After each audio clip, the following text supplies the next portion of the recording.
Regarde ce que ça fait. C'est un peu flou, hein, ça a du mal. Voilà. C'est ça qui va apparaître sur le site du club, tu auras l'air malin.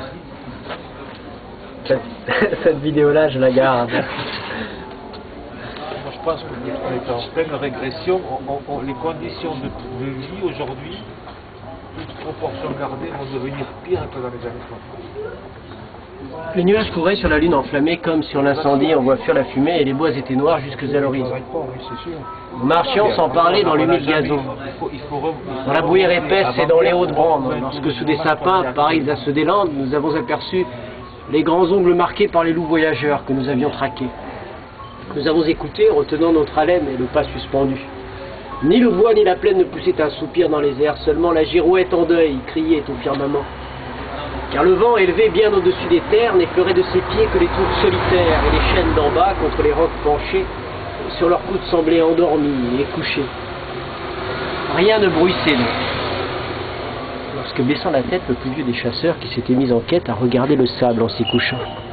Bientôt, lui que jamais d'ici l'on ne vit en défaut, a déclaré tout bas que des marques récentes annonçaient la démarche et les griffes puissantes de deux grands loups-cerviers et de deux louveteaux. Nous avons tous alors préparé nos couteaux et cachant nos fusils et leurs lueurs trop blanches, nous allions, pas à pas, en écartant les branches. Trois s'arrêtent, et moi, cherchant ce qu'ils voyaient, j'aperçois tout à coup deux yeux qui flamboyaient. Je vois au-delà quatre formes légères qui dansaient sous la lune au milieu des fougères, comme font chaque jour à grand bruit sous nos yeux, quand le maître revient, les lévriers joyeux. Leur forme était semblable, et semblable la danse, mais les enfants du loup se jouaient en silence, sachant bien qu'à deux pas, ne dormant qu'à demi, se couche dans ces murs l'homme, leur ennemi.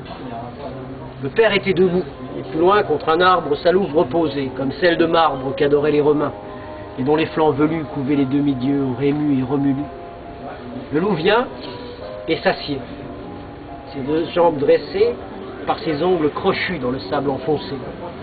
Il s'est jugé perdu, puisqu'il était surpris, sa retraite coupée et tous ses chemins pris. Alors il a saisi dans sa gueule brûlante du chien le plus hardi la gorge pantelante et n'a pas desserré ses mâchoires de fer, malgré nos coups de feu qui traversaient sa chair et nos couteaux aigus qui, comme des tenailles, se croisaient en plongeant dans ses larges entrailles. Jusqu'au dernier moment, le chien est étranglé, mort longtemps avant lui, sous ses pieds à rouler. Le loup le quitte alors et puis il nous regarde. Nos couteaux lui restaient au flanc jusqu'à la garde, le clouaient au gazon, tout baigné dans son sang. Nos fusils l'entouraient en sinistre croissant.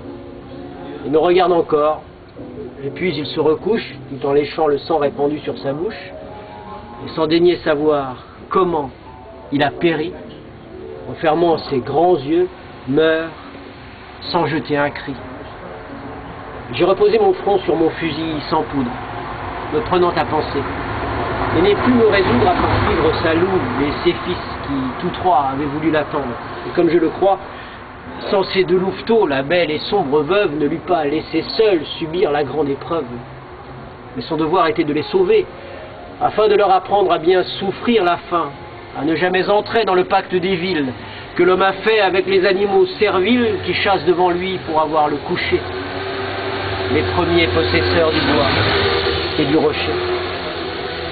Hélas, ai-je pensé, malgré ce grand nom d'homme, que j'ai honte de nous, débiles que nous sommes, comment on doit quitter la vie et tous ces maux.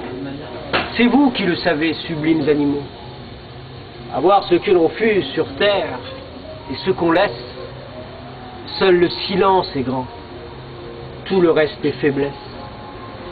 Ah, je t'ai bien compris, sauvage voyageur, et ton dernier regard m'est allé jusqu'au cœur.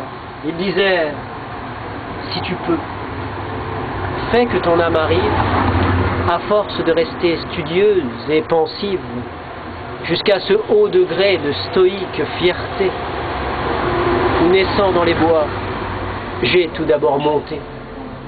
Gémir, pleurer, prier est également lâche. Fais énergiquement ta longue et lourde tâche dans la voie où le sort a voulu t'appeler. Puis après, comme moi, souffle et meurs sans parler.